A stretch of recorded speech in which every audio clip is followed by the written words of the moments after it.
Hello and welcome back to episode 2 of season 2 of Chairs and Dead Stairs. We'll insert the clapping noise right about here. Thank you, calm down. Guys, welcome back to another delicious episode. I hope you enjoyed last week's one. If you haven't hit that subscribe button yet, piss off, because we don't, I'm just joking. Please do subscribe, here it is here. And I'll make it go over my face. And I'll make it go upside down. And you subscribe. Thank you guys very much. Today we have got another very special guest. It's not often that we have a guest better looking than me. I know. I was saying to the guys in the back, it's crazy.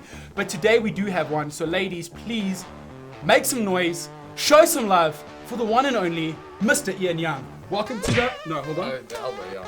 We have to do that. I don't want to get in trouble. Ian, thank you so much for gracing us with your presence today. Hey, no problem. It's nice to be here, man. It is nice to be here. I must say, dude, I don't like it that you are A, good looking, B, ripped, C, good looking, B, ripped, and D, you dress really well. It's not good for me. Why do you have to come to these shows like this? I mean, what were you thinking? Well, you know, Byron, I like to dress. I like to manscape. I like to do my hair. You know, you gotta look good, you feel good, and then you can take on the world. And I like to have a shower, listen to music, and then I come shooting out. You know, The shower's good, eh? Yeah. Like once a week, once a month, it's great.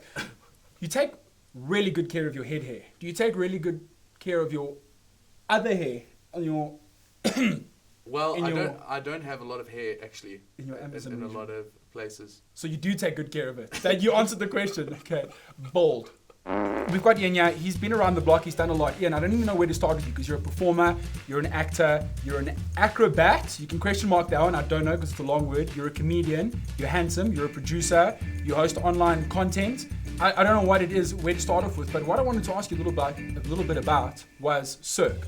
Tell us a bit about Cirque and where that started, because were you into the performing arts and doing acrobatics before the comedy thing? I'd like a little timeline of that. So no, I started out. I wanted to be an actor, a stage actor, and it's Sorry. Yeah. And I found it hard to get work because you're always competing. So I'd go to a couple of auditions, and then you're always competing with models and other good guys. So you never, like, you even go there and they put a number on you, 85. You're just a number to us. Yeah, and you sit there and you're looking like all these oaks. So I was like, no, I need something. I want to perform now. I want to get this going. So I was like, okay, I need some skills. You know, like, what am I gonna do? So I found this. My sister told me about it. She's like, they do these stunt work at this the aerial, and they fly up in the air. They do all these crazy things. Yeah, sounds appetizing as fuck. So I think you'll like it. So I was like, I don't know. I went there, and they were actually preparing for a show. And they had all these like people on walls, and they were going to be like spiders. So they dressed them up and everything like that. And they had this machine, so it like goes, it winds like that, and it lifts the performer straight up into the air. And I was just like, this is so cool. I want to do this. So I did a couple of classes, and then I got good at it. And then they said, can you perform? And I was like, sure, yeah, let's do that. What experience did you have prior to any sort of movement and flipping up in the air? Did you have a gymnastics background or an athletic background that kind of helped you set you up for that? Because that must take its toll on your body, surely. Yeah, it did. I didn't have any background from gymnastics side or anything like that. I just threw myself into the deep end, and I said, I'm going to learn something new and put time in it. And I literally trained 8 hours a day, 12 hours a day, and I saw the good guys, and I was like, I'm going to be like that. That's nuts. So just this pure desire to want you to do something and be like, let me do it, because not a lot of people are doing this. And Yes, I mean, it's very cool. Yeah. The cool factor, tick that box, let alone income and all the other stupid shit. It looks cool moving around. Now you do stand-up comedy as well, and that's how we know each other. That's my extent of our relationship. Do you have that same drive or that same passion to get into comedy like that? Like, I see guys doing it, I want to do it, off you go. Yeah, How so do you, I saw, I always loved the art of stand-up, and I always wanted to be a performer. And also that kind of linked in with what I said with getting to do stage acting or a movie or something.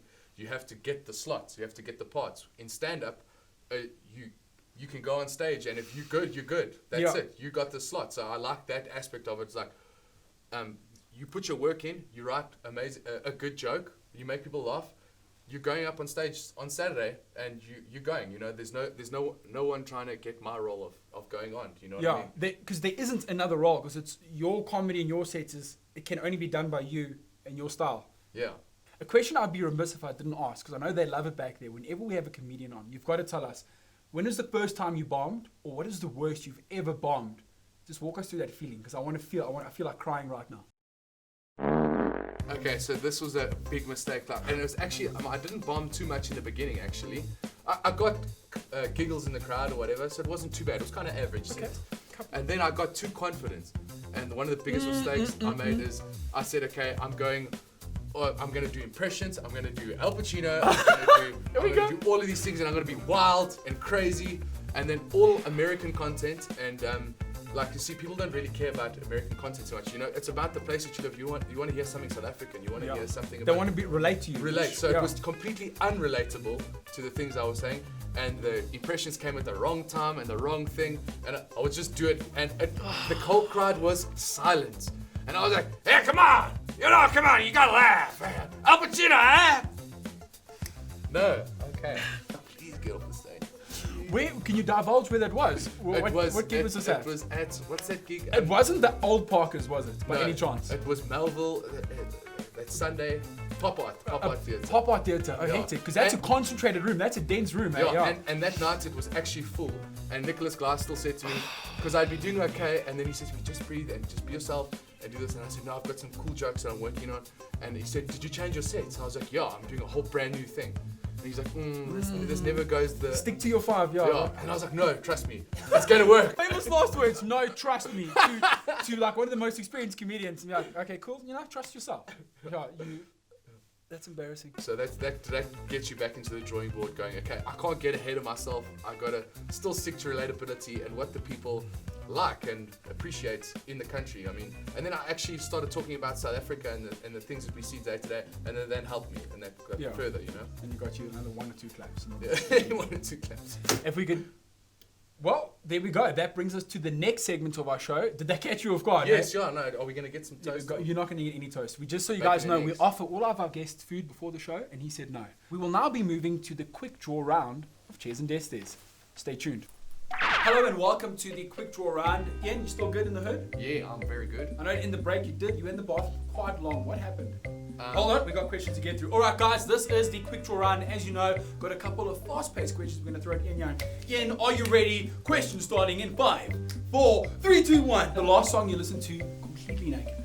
Let It Go, Frozen song. Let it go, let it go. If you had to be one of these guys for the day, who would it be? Arnold or Stallone? Stallone, because then I could beat people up with my hands, I like what he did with the mouth there. Accurate to the last drop. If you could change one thing about the lockdown, what would it be? Alcohol ban, boom, need my tequila. Excellent. Thank you guys very much. That was the quick draw round.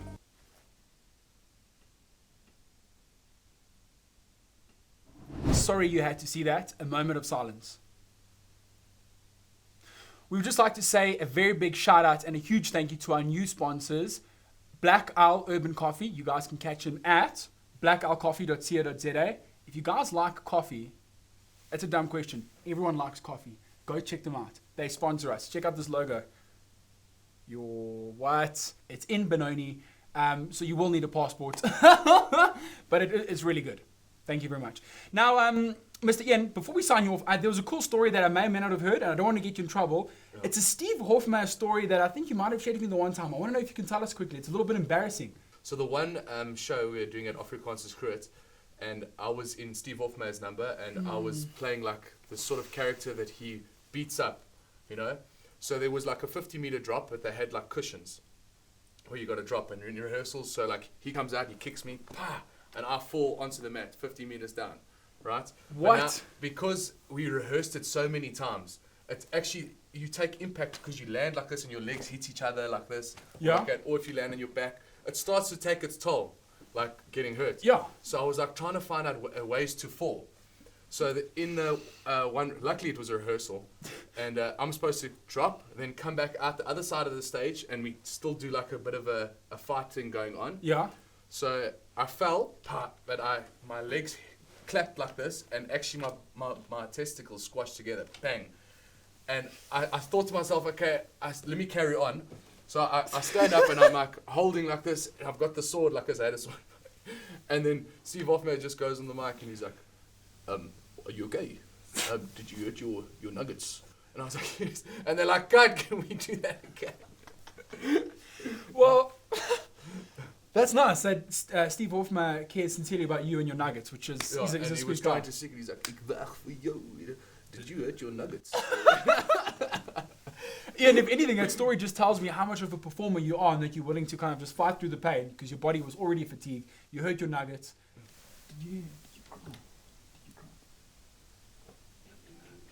Just checking. Tell the people where we can find Ian and more of his projects. Okay, well, I'm starting experiments with some Instagram shows and some sketches that I'm going to be doing. But you can catch me on Instagram. It's Ian Young 18.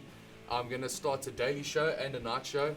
And we're just going to have fun with it. What's all the positive things that are happening in the country, all the, like, something that you feel good about and something that you can take away. I want to teach people at the end where they can go to watch free movies, maybe on some online streaming services. Mm-hmm. You know, a lot of people know, like my parents were 1, like, 2, 3 movies like those. yeah, Z but you see, like my parents were like, What? How do you get on here? What's 1, 2, 3? Switch on there.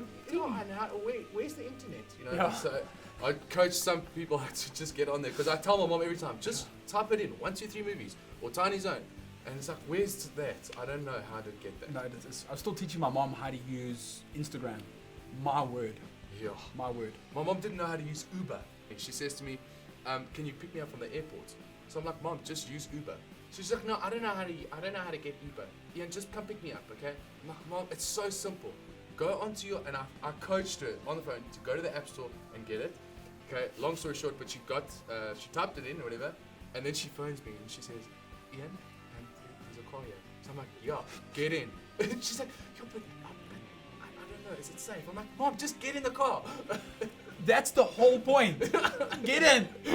Ian, thank you very much, guys. If you did miss it, here it is on the screen. Ian_Young_18. It's pretty cool. He's not 18 years old, so don't worry about that. It's been an absolute pleasure having you on. Let's give one more elbow for the shout out on the road there. Really do appreciate it. Guys, if you haven't liked and subscribed Chairs and Destes, please check us out on Instagram, check us out on Facebook, and hit that subscribe button one more time. We will see you next week. Please stay home safely because you're not going to drive anywhere because it's fucking lockdown. That's right. So just watch us again. Put this video on repeat. We'll see you next week.